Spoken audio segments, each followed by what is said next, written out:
Hello learners, welcome to Curo Study. आज हम पढ़ेंगे क्लास 9 ज्योग्राफी का chapter 2 physical features of India. India में फिजिकल फीचर्स की वैरायटी बहुत ज़्यादा है। यहाँ पे माउंटेन्स हैं, वैलीज हैं, बीचेस हैं, डेजर्ट है, रिवर्स हैं। लैंड में ये जितने भी वेरिएशंस पाए जाते हैं इन सबको बोला जाता है लैंड फॉर्म्स। इस चैप्टर में हम कुछ मेन लैंड फॉर्म्स के बारे में जानेंगे, जैसे कि northern mountains, Indian plains, Indian desert, peninsular plateau, coastal plains और आइलैंड्स। सबसे पहला लैंड फॉर्म है नदर्न माउंटेन्स, जिसे हिमालयन माउंटेन्स भी कहते हैं। हिमालय के माउंटेन्स को यंग और स्ट्रक्चरली फोल्ड माउंटेन्स कहा जाता है। यंग इसलिए कि इंडिया के बाकी लैंड फॉर्म्स के मुकाबले हिमालयन माउंटेन्स बहुत बाद में बने हैं, और स्ट्रक्चरली फोल्ड इसलिए क्योंकि ये इंडियन और यूरेशियन प्लेन के टकराने के बाद लैंड के फोल्ड होने से बने हैं।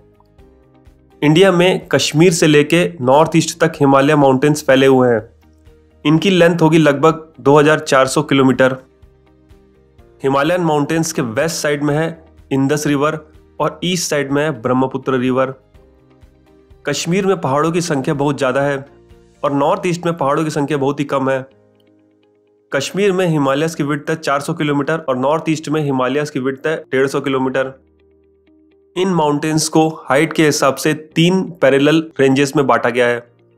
सबसे ऊपर वाली रेंज है हिमाद्री, जिनकी एवरेज हाइट 6000 मीटर से भी ऊपर है। ये साल भर स्नो से ढके हुए होते हैं। इन्हें ग्रेटर और इनर हिमालय भी कहा जाता है। यहाँ के रॉक्स में ग्रेनाइट पाया जाता है। फिर नेक्स्ट आते हैं हिमाचल। इनकी हाइट 3700 मीटर से 4500 मीटर के बीच में है। इन्हें लेसर हिमालय भी कहा जाता है। इन्हीं हिमाचल माउंटेन्स में है कुछ इंपॉर्टेंट रेंजेस, जैसे Pir Panjal range, Dhauladhar range, Mahabharat range. इन्हीं हिमाचल माउंटेन में फेमस कांगड़ा और कुल्लू वैली भी है, जो कि टूरिज्म के लिए बहुत ज़्यादा फेमस है। नेक्स्ट आता है आपका शिवालिक्स। इनकी हाइट 900 से 1100 मीटर के बीच में है। शिवालिक्स में एलुवियम सॉइल पाया जाता है। एलुवियम यानी कि वो मिट्टी जो रिवर्स अपने साथ लाते हैं, वो शिवालिक में इकट्ठा होती है। ये तो हुआ डिवीजन हाइट के हिसाब से। इन माउंटेन रेंजेस को लोकेशन वाइज भी डिवाइड किया जा सकता है। इन माउंटेन रेंजेस के बीच में से कई सारी नदियां पास होती हैं। इंदस और सतलज नदी के बीच में जो आता है उसे कहते हैं पंजाब हिमालयस। सतलज और काली रिवर के बीच में जो आता है उसे कहा जाता है कुमाऊं हिमालयस। काली और टीस्टा रिवर के बीच में जो आता है उसे कहा जाता है नेपाल हिमालयस। टीस्टा और दिहांग नदी के बीच में जो आता है उसे कहा जाता है आसाम हिमालयस। हिमालयस कश्मीर से नॉर्थ ईस्ट तक तो एक आर्क के शेप में होते हैं, लेकिन नॉर्थ ईस्ट में उनका डायरेक्शन 90 डिग्री बेंड हो जाता है। हिमालयस के इस पोर्शन को कहा जाता है पूर्वांचल हिमालयस। इसी एरिया में बहुत सारे हिल्स पाए जाते हैं, जैसे कि Patkai hills, Naga hills, Mizo hills, Manipur hills. इन हिल्स के पास बहुत ज़्यादा कवर्ड डेंस फॉरेस्ट हैं। नेक्स्ट मेजर लैंड फॉर्म है नदर्न प्लेन्स। पहाड़ों से जो नदियां बहती हैं वो अपने साथ जो मिट्टी लाती हैं, उनके डिपॉजिट होने के कारण बनता है नदर्न प्लेन्स। इसलिए कोई भी प्लेन किसी न किसी रिवर से एसोसिएटेड होता है। इंडियन सब कॉन्टिनेंट की 3 मेजर रिवर्स हैं, इंदस, गंगा, ब्रह्मपुत्र। और ये मिट्टी जो रिवर्स अपने साथ लाके नदर्न प्लेन्स में डिपॉजिट करते हैं, इन्हें कहा जाता है अलुवियम सॉइल।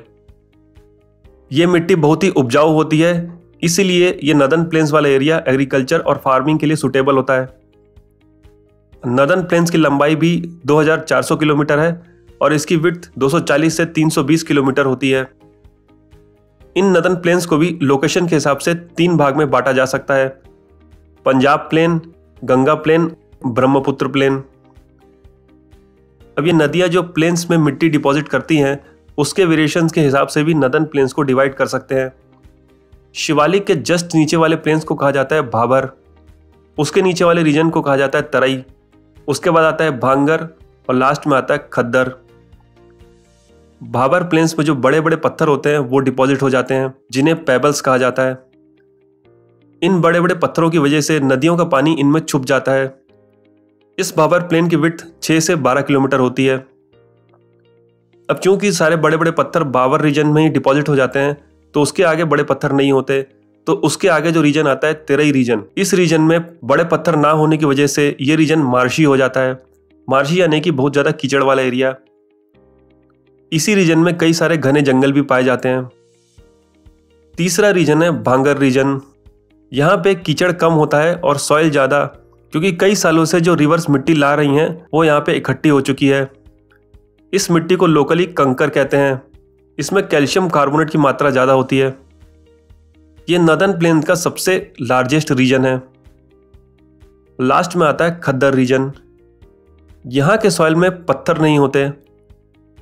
इस रीजन में फ्लड्स बहुत ज़्यादा होते हैं और फ्लड्स की वजह से यहाँ की मिट्टी हमेशा फ्रेश होती है, इसलिए ये एरिया बहुत ही फर्टाइल होता है और एग्रीकल्चर और फार्मिंग के लिए एकदम परफेक्ट जगह है।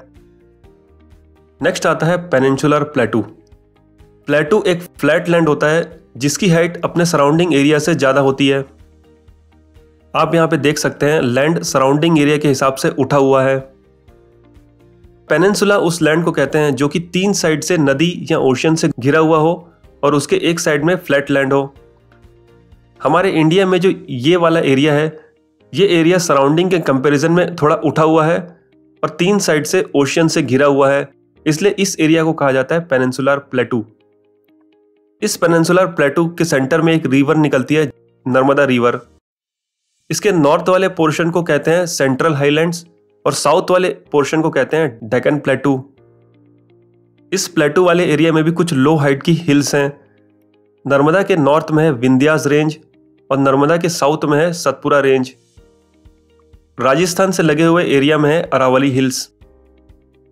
अब बात करते हैं सेंट्रल हाईलैंड्स की। इसे भी 2 भागों में डिवाइड किया हुआ है। वेस्ट वाले पार्ट को कहते हैं मालवा प्लेटू, ईस्ट वाले पार्ट को कहते हैं छोटा नागपुर प्लेटू। मालवा प्लेटू में 2 मेन नदियां हैं, चंबल और बेटवा, और ये दोनों नदियां साउथ वेस्ट से नॉर्थ ईस्ट की तरफ बहती हैं। अब बात करते हैं डेक्कन प्लेटू की। इसके वेस्ट साइड में है वेस्टर्न घाट और ईस्ट साइड में है ईस्टर्न घाट। वेस्टर्न घाट में जो हिल्स हैं उनकी हाइट है 900 से 1600 मीटर और ईस्टर्न घाट में जो हिल्स हैं उनकी हाइट होती है 600 मीटर। यानी कि वेस्टर्न घाट की हाइट ज़्यादा है और ईस्टर्न घाट की हाइट छोटी है, इसीलिए डेक्कन प्लेटू की जो मेन रिवर्स हैं वो वेस्ट से ईस्ट की तरफ बहती हैं। डेक्कन प्लेटू की मेन रिवर्स हैं गोदावरी, कृष्णा, कावेरी। अब गाइस नेक्स्ट आता है इंडियन डेजर्ट। अरावली हिल्स के वेस्टर्न साइड में है इंडियन डेजर्ट, जिसे कि थार डेजर्ट भी कहा जाता है। डेजर्ट होने के कारण यहाँ पे बरसात बहुत ही कम होती है। अप्रॉक्सीमेटली 150 mm पर ईयर में यहाँ पे बरसात होती है। यहाँ पे हवा की वजह से रेगिस्तान में जो शेप बनता है उसे कहा जाता है सैंड ड्यून्स। इस रीजन में एक ही मेन रिवर है लूनी रिवर, जो ज़्यादातर टाइम सूखी रहती है, बस बारिश के टाइम में ही इसमें पानी बहता है। नेक्स्ट आता है कोस्टल प्लेन्स। ओशियंस और वेस्टर्न और ईस्टर्न घाट के बीच का जो एरिया है वो है कोस्टल प्लेन्स। वेस्टर्न साइड वाले एरिया को कहते हैं वेस्टर्न कोस्ट, ईस्टर्न साइड वाले को कहते हैं ईस्टर्न कोस्ट। कोस्ट को भी रीजन के हिसाब से डिवाइड किया जा सकता है, जैसे कि वेस्टर्न कोस्ट 3 हिस्सों में डिवाइडेड है, Konkan coast, Kannada plain, Malabar coast, और ईस्टर्न कोस्ट 2 हिस्सों में डिवाइडेड है, नॉर्दर्न सरकार्स और कोरोमंडल कोस्ट। कोस्टल प्लेन्स का वो एरिया जहाँ पे रिवर ओशियन से मिलती है उसे कहा जाता है डेल्टा। इस डेल्टा रीजन में ज़्यादातर राइस की खेती होती है। अब लास्ट आता है आइसलैंड्स। इंडिया में 2 आइसलैंड ग्रुप्स हैं। अरेबियन सी में है Lakshadweep island, bay of Bengal में है अंडमान एंड निकोबार आइसलैंड्स। पहले देखते हैं लक्षद्वीप आइलैंड्स। इसका टोटल एरिया 32 स्क्वायर किलोमीटर है और इसकी कैपिटल है कारावती। नेक्स्ट है अंडमान एंड निकोबार आइलैंड्स। ये 2 भागों में बटे हुए हैं। नॉर्थ के आइसलैंड्स को कहा जाता है अंडमान और साउथ के आइसलैंड्स को कहा जाता है निकोबार। अब गाइस इतने सारे जो लैंड फॉर्म्स इंडिया में हैं, इसका हमें बहुत ज़्यादा फायदा मिलता है। ये सारे लैंड फॉर्म्स इंडिया को बहुत खूबसूरत बनाते हैं और साथ में इनसे हमें कई रिसोर्सेज भी मिलते हैं। प्लेटूज से हमें बहुत सारे मिनरल्स मिलते हैं। हिमालयन माउंटेन्स जहाँ से बहुत सारी रिवर निकलती हैं जिनसे हमें पीने का पानी मिलता है, और साथ ही ये माउंटेन्स नॉर्दर्न एरिया से आने वाली ड्राई कोल्ड विंड्स को रोकते हैं। नॉर्दर्न प्लेन्स हमें फ्लैट फर्टाइल लैंड प्रोवाइड करते हैं एग्रीकल्चर के लिए। इन सब लैंड फॉर्म्स के साथ साथ कुछ इंपॉर्टेंट टर्मिनोलॉजी है जो आपको पता होनी चाहिए। इनमें सबसे पहला है वैलीज।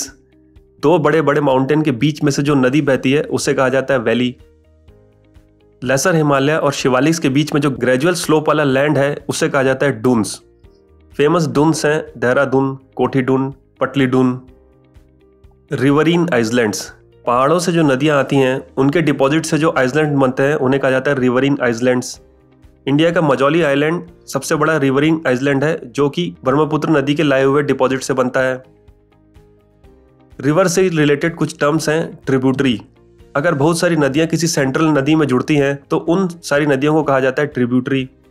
और अगर एक बड़ी नदी कई नदियों में डिस्ट्रीब्यूट हो जाती है तो उन सारी नदियों को कहा जाता है डिस्ट्रीब्यूटरी।